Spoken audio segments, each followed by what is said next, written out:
basurero regional de Matamoros, que aún le llaman relleno sanitario, se encuentra inundado en estos momentos por el agua del desfogue de las presas río arriba que le llegó por el llamado dren principal, aumentando en gran medida su potencial de contaminación en comparación con los más de 2 años y medio que tiene siniestrado. Un reconocimiento de avanzada del equipo de la videorevista El Faro de México sobre la inminente creciente por la derivación de las aguas del río Bravo y sus afluentes comenzaba el siguiente día en que se inició el desfogue por la presa El Retamal hacia el cauce de alivio El Culebrón, que después continuaría por el vaso Villa Cárdenas para seguir hacia el Control 1, que es el mismo cauce pero con diferentes nombres.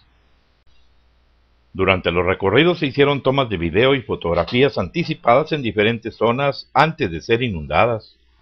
Fue así que el día que comenzó a pasar el agua sobre la cinta asfáltica del Sendero Nacional por la parte más baja en que se cruza con el Control 1,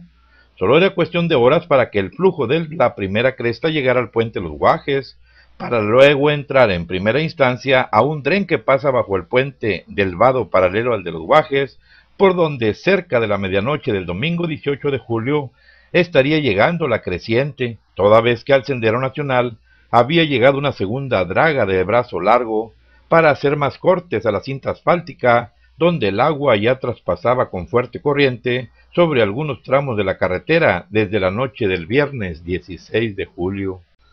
Lo cierto es que cuando el caudal del Control 1 llegara y pasara bajo el puente Los Guajes, el torrente ya tendría un cauce que lo conduciría directo a un entronque con el llamado dren principal, donde por ley de gravedad se desfogan las aguas residuales de la ciudad de Matamoros, muy cerca de donde no tardaría mucho en empezar alguna obra urgente para detener el inminente reflujo hacia la ciudad. Ante esta realidad, considerada como primera alternativa de prevención, con todo y la desventaja en que quedaría la ciudad para desfogar el agua de las siguientes lluvias, tendría que adecuarse un tapón a uno u otro lado del puente viejo del Tigre, que aunque hay una hondonada por el antiguo cauce del arroyo, la perspectiva de retener el agua junto al puente viejo por uno de los lados era más que posible y necesaria, con la gran ventaja que de hacerlo en este punto, las hondonadas de canales, drenes de arroyos al lado poniente y norte de la carretera Matamoros-Victoria entre la ciudad y el puente estaría totalmente independiente de las hondonadas al oriente y sur de esta carretera, a donde tarde o temprano les llegaría el caudal de la creciente. Si el taponamiento se iniciaba el mismo domingo 18, podría hacerse fácil y rápido por el lado norte, mas si no se movilizaban rápido las máquinas, podía hacerse por el lado sur porque el caudal mayor del torrente, que llegaría al entronque, seguiría el mismo cauce hacia el este-sureste, pendiente abajo y no hacia el norte, aparte de que la estructura del mismo puente ayudaría a contener el material que se usara de tapón.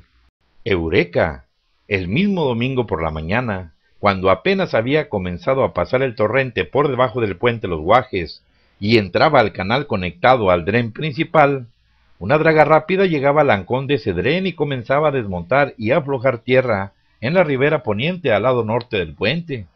quizás para mezclar y sellar mejor los materiales o escombros con que se haría el tapón.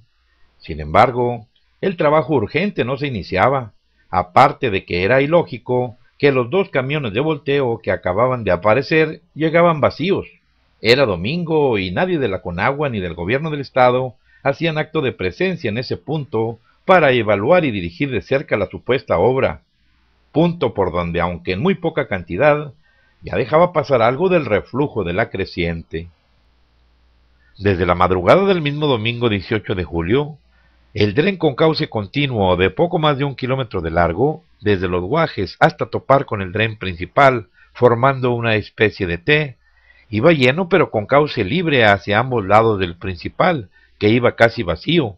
dividiéndose el torrente en ese punto, una buena parte del flujo con escurrimiento hacia el sur-sureste pendiente abajo, y en menor medida pendiente arriba hacia la ciudad de Matamoros, cualidad favorable para emprender cualquier maniobra y cerrar el flujo hacia el norte. Pasaban las horas y no iniciaban hasta las 3:32 de la tarde de ese día, cuando, oh sorpresa, la máquina ahí situada no trabajaría deteniendo el flujo hacia la ciudad que cada hora que pasaba aumentaba ligeramente, sino que por el contrario, inició su trabajo sacando tierra para emparejar un ligero desnivel del borde poniente del dren a manera de vado, a solo unos metros del puente viejo El Tigre, donde un trascabo comenzó a extender la tierra. Esa tarde de domingo, hasta el oscurecer, ningún técnico de la Junta de Aguas o funcionario del gobierno del estado o federal se hicieron presentes en ese lugar, donde de hecho se originaba el gran error Puente El Tigre, y aunque el camarógrafo preguntó al que a simple vista dirigía las maniobras del trascabo sobre el por qué no tapaban primero la corriente que estaba iniciándose hacia el norte con rumbo a la ciudad, el aparente sobrestante de las maniobras del vado, en tono indiferente, se limitó a decir que eran los ingenieros quienes sabían, prosiguiendo sereno en su tarea. Por la madrugada del día siguiente, lunes 19, la fuerza del torrente se había encajonado en una sección del arroyo del Tigre y había arrastrado el puente del vado de la entrada al ejido San Lorenzo, que quedaba incomunicado vía terrestre, comenzando, ya entrada la mañana, a cruzar en pequeñas embarcaciones. Mientras tanto,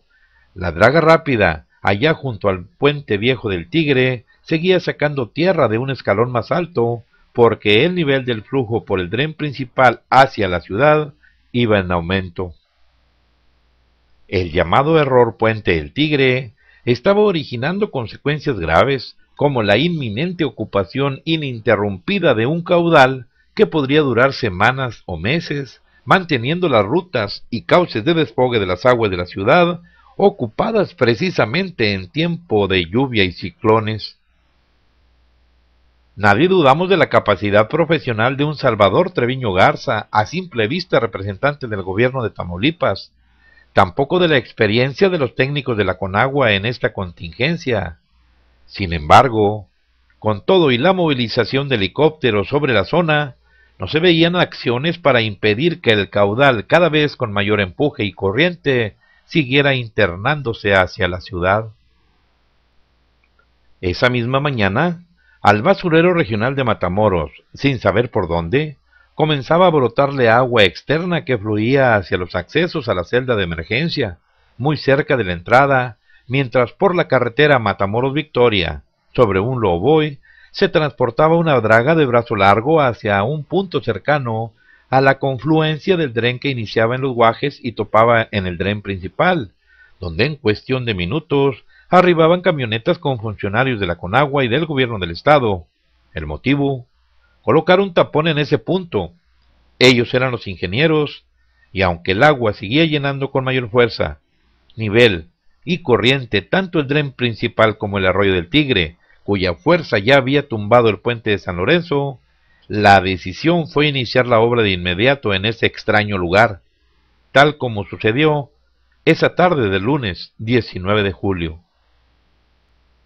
Y es que para el martes 20 de julio ya se detectaba un torrente de agua que empezaba a inundar el basurero regional. Y aunque con un trascabo y una draga quisieron taponar las vías de acceso a la nueva celda en uso y a la celda auxiliar, la fuerza del caudal lo rebasó en minutos por diversos flancos, por lo que tuvieron que desistir en su intento. Después de todo, con más de 2 años y medio con un basurero regional totalmente siniestrado, una inundación solo era algo adicional al problema ya existente.